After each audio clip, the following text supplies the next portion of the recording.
वसईच्या जनतेचा आवाज आहे, तो लपला पाहिजे नाही कधी पण. हा बिलकुल सोडायचं नाही. माननीय महापौर साहेबांच्या परवानगीने बोलतो.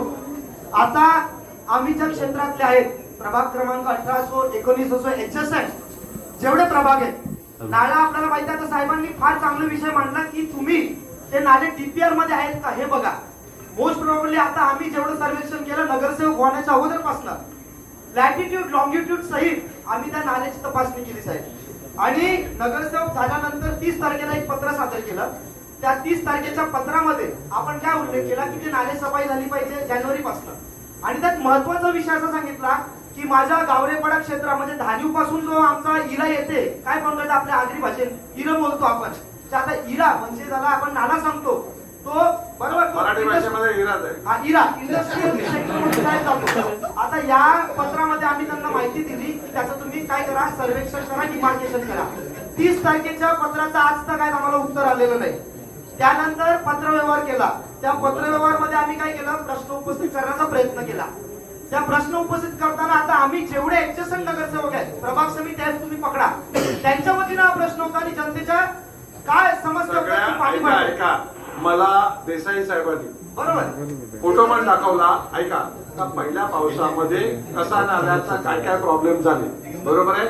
संबंधित अधिकाऱ्यांना आपण त्या संबंधी सांगितलेलं आहे की तुमची नाले सफाई झाली तरी पहिल्या पावसामध्ये अशा परिस्थितीमध्ये नाला भरू शकतो. महापौर साहेब, आता तुम्ही महत्वाचं काय सगळ्यात मोठं आता टीजर होता, आता पिक्चर बघू दे आपल्या सगळ्या सदस्यांना. जेव्हा आता पिक्चर असा आहे की वसईच्या जनतेचे देखील डोळे उघडतील आणि मला वाटतं 101 काय ना असू द्या ना, माहिती पडू द्या. आम्ही जनतेचे प्रतिनिधी आहे, आमचा कॅमेरा चालू आहे आणि जेवढे पत्रकार आहेत त्यांना देखील माहिती पडेल.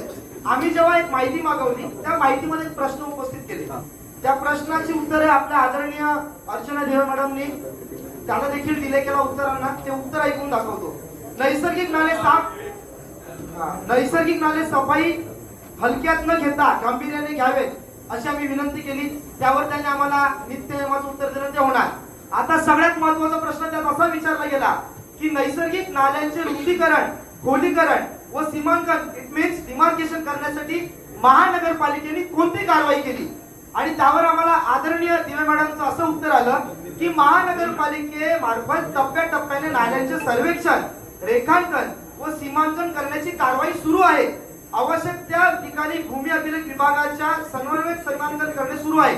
आता भूमी अभिलेख आणि माझा एवढा प्रेमाचा संबंध आहे का मी धोतर निसून तिकडे गेलेलो एक दिवशी. त्यांच्याकडे जेव्हा मी ही विचारणा केली, आज तागायत साहेब याचं कुठलंही सीमांकन सुरू नाही.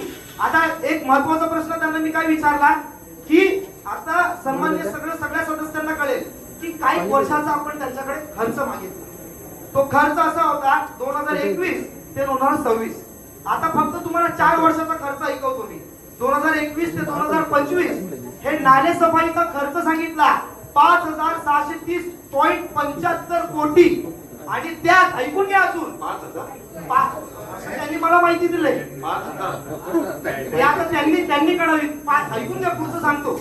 आता 2025 आणि 2026 चा खर्च त्यांनी मला एकूण 1730 कोटी दाखवलाय. आता सगळ्यात मोठा विषय 2021 पासून ते 2026 पर्यंत लक्ष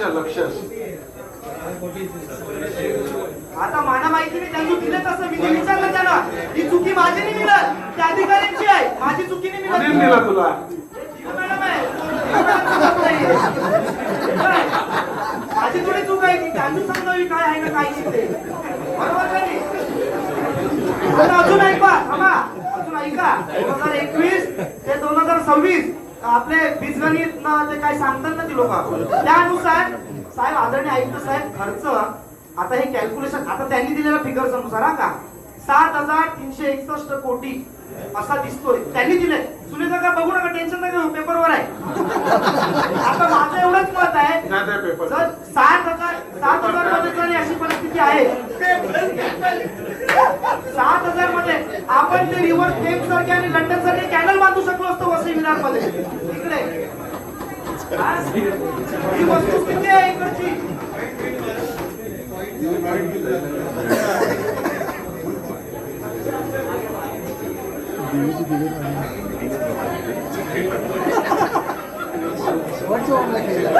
बघा, सर्व सर्वांचे सदस्य सांगतो, उघडा डोळे बघाली, कारण आता आपलं 115 सर्व पाहणेकरी येते, लक्षात ठेवा.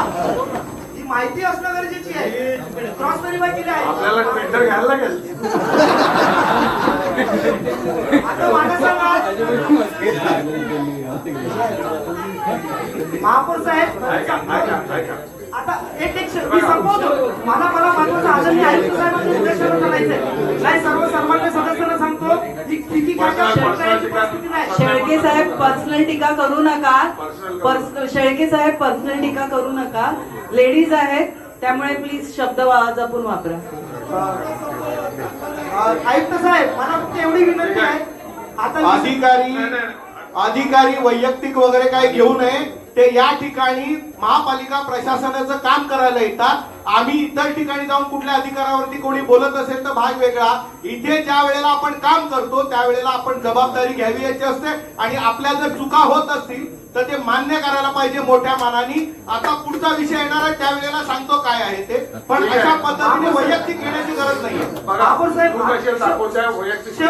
शेवटचं आदरणीय आयुक्त साहेब, आपल्या निदर्शनास सांगतो, गेल्या 2 महिन्यांपासून आम्ही कालची पोरं, जे आम्हाला उल्लेखतात, ही कालची पोरं नेहमी विनंती करतोय की जेवढ्या इंडस्ट्रीयल मध्ये डिमार्केशन झाले, सॉरी एन्क्रोचमेंट झाले, नाला दाखवलाय 40 फुटाचा, आज तक आहे कुठल्याही इंडस्ट्रीला साहेब नोटीस केलेली नाही. वारंवार रिमाइंडर करतो साहेब, अजूनपर्यंत झालं नाही. आणि दुसरी गोष्ट, यांनी काय केलंय, अलीकडून पलीकडे जायला एक बॅरियर बांधलेले. त्या बॅरियरचे इंजिनियर कोण आहे ते आम्हाला माहिती नाही. त्या बॅरियर मुळे काय झालंय, मध्ये गॅप ठेवलंय पाणी जायला, आणि त्याच्यामुळे आपण आपल्या सर्वेअर आहेत ना, त्यांना बऱ्याचशा नाल्याचे सर्वे करायला ऐका सांगितलेलं आहे.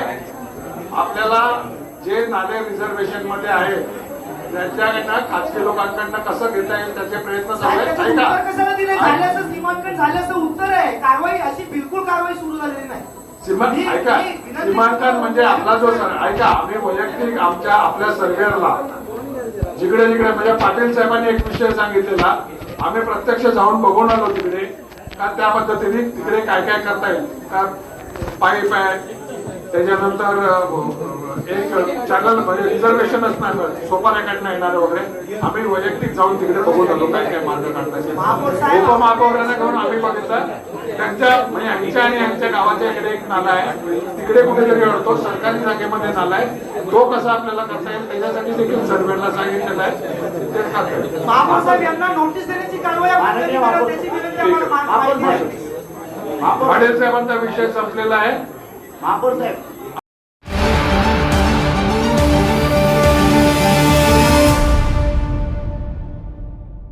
काही राडारोडा किंवा अन्य विषयावर ते आयुक्त साहेब स्वतः बोलतात.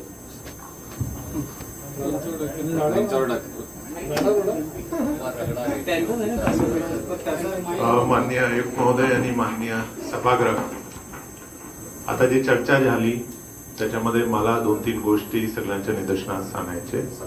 तर आपण सगळ्यांनी बघितलं असेल की काही पद्धतीने जर ऑफिसर्सवर पर्सनल अटॅक होत असेल, शेवटी ते पण अधिकारी आहे आणि ते काही स्वतःसाठी इथे नाही आहे, ते वसई विरार महानगरपालिकासाठी आहे. हे आपल्याला पण जाणीव असली पाहिजे. स्पेशली जे काही पर्सनल कमेंट्स मागचे जीबी मध्ये आणि आजचे जीबी मध्ये पण काही आले, ते मी काही उल्लेख करणार नाही, पण हे अपेक्षित नाहीये मान्य सभागृहाशी, की कारण की हे एक आणि कुठलाही प्रशासनचा विषय असेल तर मी आयुक्त म्हणून जबाबदार आहे, कुठलाही डीएमसी नाही आहे. माझी जबाबदारी आहे, कुठली चूक झाली तर आय एम रिस्पॉन्सिबल. तर माझी एवढे सगळ्यांना एक विनंती, नम्र आवाहन सुद्धा आहे की कृपा करून कुठल्याही अधिकारीवर पर्सनल कमेंट्स किंवा पर्सनल अटॅक करू नका. प्रशासनाबद्दल जे काही आपल्याला माहिती पाहिजे मी उत्तर देतो. मी आयुक्त आहे, I am the head of administration. तर यापुढे प्लीज असे काही पर्सनल अटॅक प्लीज करू नये. काही इश्यू असेल, आयुक्त इज देअर, आयुक्तला तुम्ही प्रश्न मांडा, आयुक्त उत्तर देईल तुम्हाला.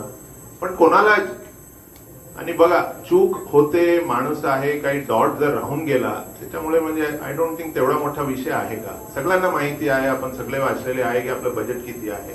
5,630 कोटी म्हणजे एक गंमतचा भाग वेगळा, पण त्याचा काही सेन्स नाहीये. म्हणजे सगळ्यांना माहिती आहे, एक डॉट जर राहून गेला तर म्हणजे असं काही कंटेम्प्ट वगैरे झाला नाहीये. It is just a letter. माणसाकडनं चूक होते, एक डॉट राहून गेला, एवढा काही मोठा विषय मला वाटत नाही. आणि त्याच्यामुळे जर कोणी अधिकारीला फार त्याच्यामुळे जर त्रास होत असेल तर कृपा करून ते अवॉइड करा.